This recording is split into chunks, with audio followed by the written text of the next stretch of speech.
What is going on, guys? Judo Sloth here, and today we had two nice 3 crown wins back to back in Clash Royale. So I thought I'd bring them to you. You might see my battle deck there. I will bring a video on that because they do seem to gel very nicely together, and it's quite a good beginner's deck. I feel I've had quite a lot of success with it, but let's get into these two replays. So starting out on the first replay here, I'm just going to let my elixir move up towards 10. Once it gets there, I will put some troops in so I'm not wasting any. And you'll see my opponent starts a little bit of a rush on the left hand side as well, puts his prince in, followed by a hog rider. So I'm going to put my prince in and some spear goblins, any sort of damage in there to try and get that down. Do successfully get rid of his troops, but he is off to a little bit of a head start. Although my prince is charging towards his tower, does get a hit off, and I'm going to reinforce that with a goblin barrel, which gets taken straight out. So well played by my opponent. That brings us about even, so we'll just wait for our elixir to move back up, and then we will start another push. So again, just waiting to see if my opponent puts something in, but once I get close to 10 elixir, I will put a troop in at the back, just so that I'm not wasting elixir. Works out quite well that he brought in the baby dragon, as my knight will slowly move forward, and then when they meet, they will be in my half of the battlefield. So I will also have my archer tower to help do some damage on his troops, and you'll see because of that, I can take down his troops rather easily, and it allows me to go off on a bit of an offensive push myself, and start doing some more damage on his tower. So a nice move on his part in terms of the minion horde, but I'm easily going to be able to take that out with some arrows. I'd say that's my main use for the arrows within my deck, is taking out the minion horde, because it is such a strong card. If you can get the minions to the tower, they do a lot of damage. He's coming in again with the hog rider, but I do have a lot of cheap troops within my deck which are quite good for that, so they're easily able to counter that and then move forward to do quite a bit of damage on his tower, get a lot of success from. That was more a defense on the hog rider, and then I got an offensive push on the back of it. But that's what it's all about, using your half of the battlefield as an advantage when you have your archer towers there as well, and then moving forward with what you have left. So taking the lead 1-0, and we are into the final minute, so double elixir. Initially, I'm just going to put some troops down to fend off his musketeer and his knight, but then he does put some smaller troops in that of the spear goblins and again the minion horde. I already had my baby dragon in there with splash damage, but I decided to reinforce that with the bomber. Whilst that was all going on, trying to put a goblin barrel over to the opposite side so I could get some easy damage on the other tower, just in case he gets my left tower, because it is down to about half health. So again, trying to just fend off the left hand side tower here. Do have my baby dragon for some splash damage, and I'm rushing down this right hand side with the prince, again trying to flank on that side to get some damage.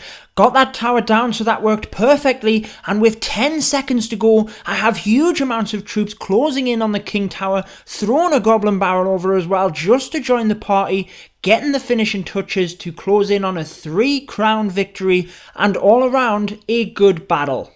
So as we say in England, we got to whitewash that game, which is a perfect battle, 3 crowns to 0, and then we jumped into another match, and this is what we got. So using the exact same deck, this was immediately after the previous battle. Just going to wish Rick good luck here, and then we'll just see if he makes a move first, in which he does. He puts the hog rider in, so quickly rushing forward. I'm going to put my knight down and then my minions, quickly fend that off, have my spear goblins as well moving forward. So not very successful start for him, but he is going to be able to fend this off rather well with his baby dragon. But whilst he's occupied, again, I'm going to flank down the right hand side with my prince and get good amount of damage on that tower. That probably is one of my favourite parts of a battle, when you have your opponent occupied on one side and then you just sneak a troop down the other side and get huge amounts of damage on the tower. You'll see again I have a baby dragon coming down the left hand side. He's going to fend that off easily with the minion horde, but just like the last raid, I have my arrows there and I'm going to take them out before they do too much damage on my tower. You'll see an example here of what we were discussing in the last match. Our 2 knights are battling it out, but his is going to win because he has the tower behind, backing him up. My opponent then trying what I was just discussing, in that he switched lanes and tried to flank a hog rider down that side. Going to fend both of them off with some spear goblins and some minions. Not too worried about them then moving forward and getting some damage. I'd rather just preserve my elixir to make a proper offensive push. Now I know his baby dragon doesn't have a lot of health, but I still don't want to get any damage on my tower, so I'll put my own dragon in to fend that off. Tried to reinforce that as it got close to his tower with a goblin barrel. Unfortunately, it didn't work out quite as well as I'd hoped. It did get a little bit of damage on the tower, but nothing too special. He then comes forward with a prince, so I'm going to need some ground troops to defend that. Put my knight in first along with my spear goblins to take that down quickly, and then they will move forward. I'll then reinforce that with some more small troops in that of the minions.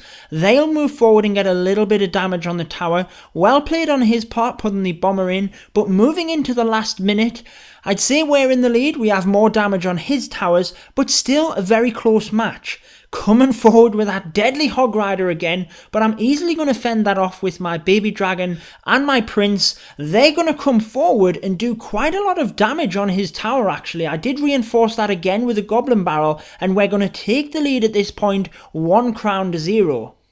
Now again, instead of just pushing on where we're at, getting into a confrontation, my opponent is very occupied with my troops on the left, so it's very wise to flank troops down the right hand side and take a 2 crown lead, because that means even if I lose a tower, I'm still in the lead going into the last few seconds. But just as in the last battle, huge amounts of troops closing in on his king tower, it's not going to matter because he's going to get wiped out for us again to wrap this up with another perfect battle and the 3 crown victory.